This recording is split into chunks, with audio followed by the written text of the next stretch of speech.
অসম্ভব, অসম্ভব এটা।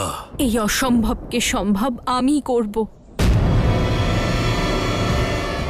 আজই গঙ্গা দিদির সঙ্গে আপনার বিবাহ করাবো, বিবাহ করাবো, বিবাহ করাবো।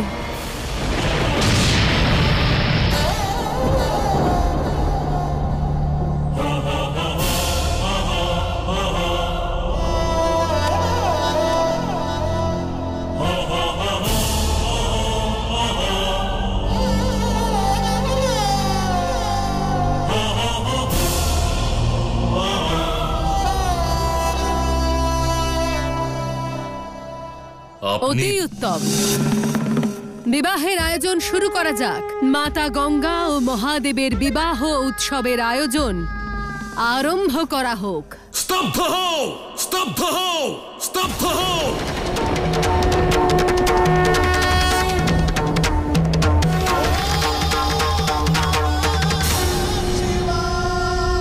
মনসা, তোমার ভ্রম ত্যাগ করো। শিব শক্তি সংসারের আধার, প্রেমের পরিভাষা। সর্বদা একসঙ্গে ছিলেন আর একসঙ্গে থাকবেন।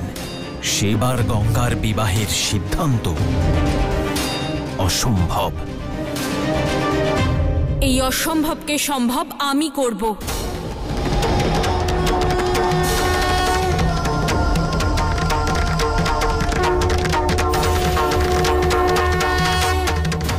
আমার জন্য মহাদেবকে কৈলাস ছাড়তে হলো।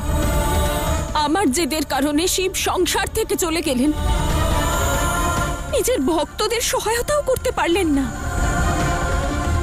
মনসার সর্পেরা না জানি কত নির্দোষ ভক্তের প্রাণ কেড়ে নিল। আর আমার কারণে শিব কলঙ্কিত হওয়ার পর্যায়ে পৌঁছে গেলেন, শুধু আমার কারণে। আর আমি আমার ভুলের প্রায়শ্চিত্ত অবশ্যই করব।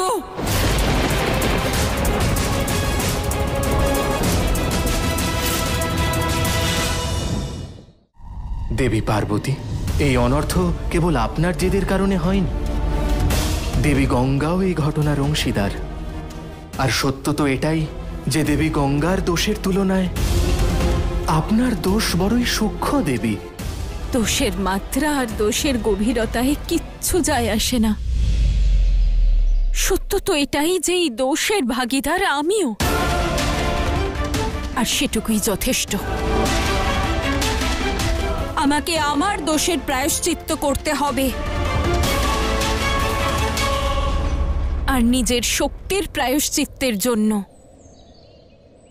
মহাদেব গঙ্গা দিদিকে বিবাহ করবেন, গঙ্গা দিদিকে বিবাহ করবেন, গঙ্গা দিদিকে বিবাহ করবেন।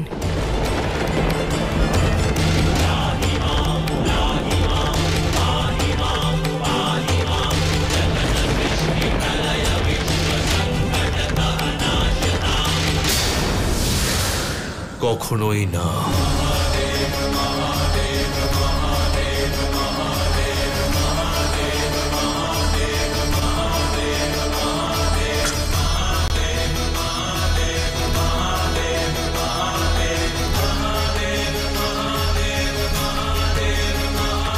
মহাদেব, আপনাকে আবার দিব্যি চোখ খুলুন।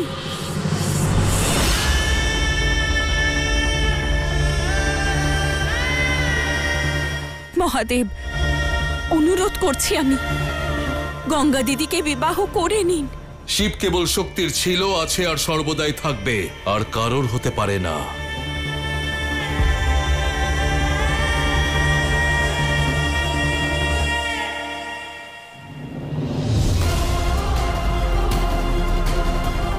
মহাদেব, আপনার শক্তির ইচ্ছার মান রাখুন, এই বিবাহ করে নিন। কখনোই না।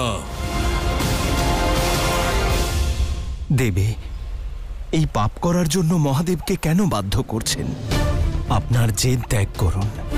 এতে না শিব শক্তির ভালো হবে আর না সংসারে। সংসার যাই চাক না কেন, শক্তি তার শিবের কাছে স্বামীর কর্তব্য পালনের অনুরোধ জানাচ্ছে।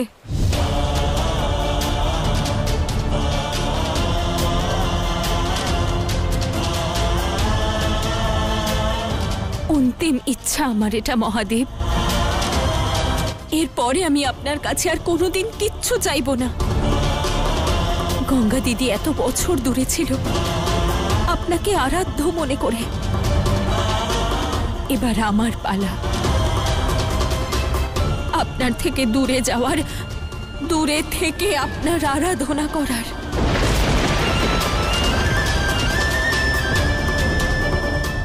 করে নিন এই বিবাহ।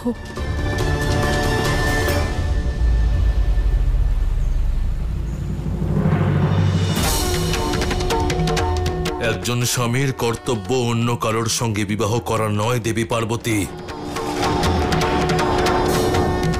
আর এমন কিছু চাইবেন না যা আমার পক্ষে দেওয়া অসম্ভব।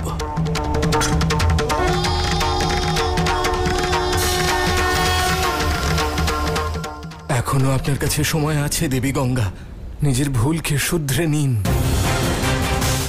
এই মহা অনর্থ হওয়া থেকে আটকান। শিব শক্তির কাছে ক্ষমা চেয়ে নিন আপনি। কি জন্য ক্ষমা চাইব দেবর্ষি? পার্বতীর সিদ্ধান্ত একদম সঠিক। দেবী গঙ্গা, মহাদেব যদি আপনাকে কখনো বিবাহও করেন, তবুও কি তিনি আপনার হতে পারবেন? আপনাকে ভালোবাসতে পারবেন? এমন সম্পর্কের কারণে আপনি কেন উতলা, যা কখনো সম্পূর্ণ হতে পারে না? মহাদেবের সঙ্গে সম্পর্ক স্থাপন করাই আমার জয়। অসম্পূর্ণ সম্পর্ক কেবল দুঃখ প্রদান করে দেবী গঙ্গা। খেদ আর ক্রোধ উৎপন্ন করে। কিন্তু আপনি সত্য হতে অনভিজ্ঞ। যে সম্পর্ক এই সত্য আপনি তখন বুঝতে পারেননি যখন আপনার আর আমার সম্পর্ক অসম্পূর্ণ থেকে গেছিল।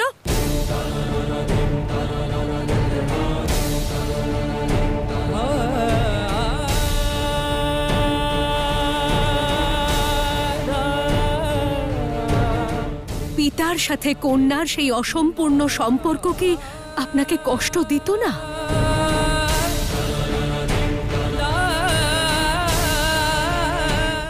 আপনার জেদ আর ক্রোধের কারণ হয়ে উঠত না?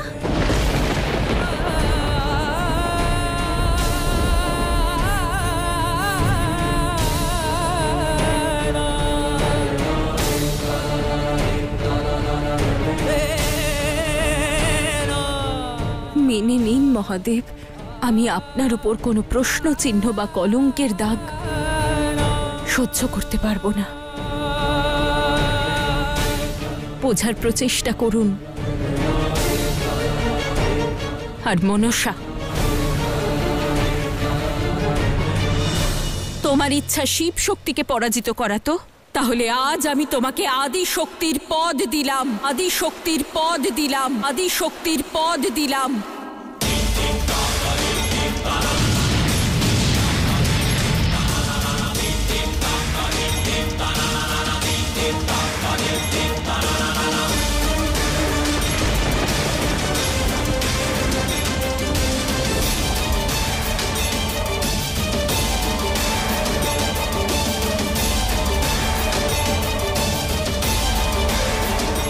কিন্তু মনসা, এই পদ পাওয়ার পরে দয়া করে মহাদেবের সঙ্গে শত্রুতা ত্যাগ করে দিও।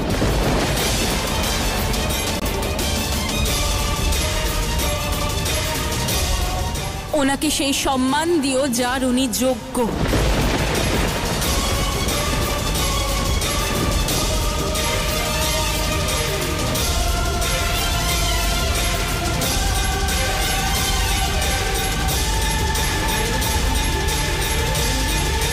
এ আপনি কি বলছেন দেবী পার্বতী? সারা জীবনের সম্পর্ক মুহূর্তের মধ্যে ভেঙে দেবেন? কিভাবে সহ্য করব আমি দেবী পার্বতী? মানছি আমি শিব, কিন্তু হৃদয় তো আমার কাছেও আছে। অনুভূতির বন্ধনে আমিও তো আবদ্ধ। দেবী পার্বতী, সেই মুহূর্ত চলেই এলো যার জন্য আমি অপেক্ষা করেছিলাম।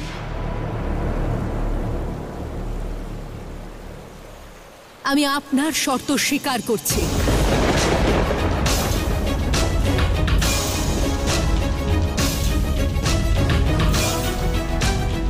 আপনি আপনার আদি শক্তির পদ ত্যাগ করুন আর আমি শিবের সাথে নিজের শত্রুতা ত্যাগ করব, ত্যাগ করব, ত্যাগ করব।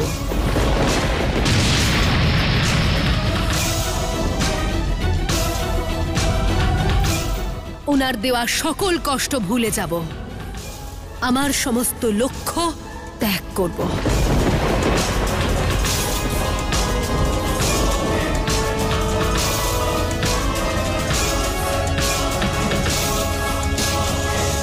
মনসা, এটা অপরাধ, এটা পাপ। শিব শক্তিকে পৃথক করে সদা সর্বদা সংসারের কাছে দোষী হয়ে থাকবেন আপনি মনসা। যুদ্ধের কেবল একটাই লক্ষ্য হওয়া উচিত দেবর্ষি, বিজয়। পাপ পুণ্য, ধর্ম অধর্ম নয়।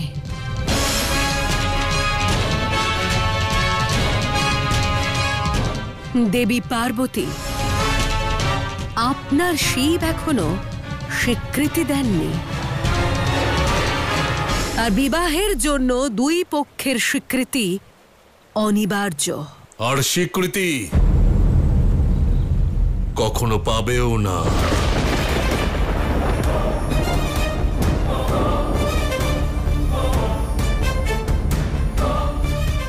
অন্তিমবার জিজ্ঞেস করছি মহাদেব,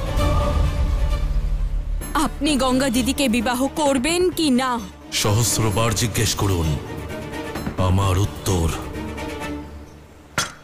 কোনোদিন বদলাবে না। যদি আপনার সিদ্ধান্ত অটল হয় তাহলে আমার সিদ্ধান্তও শুনে যান মহাদেব।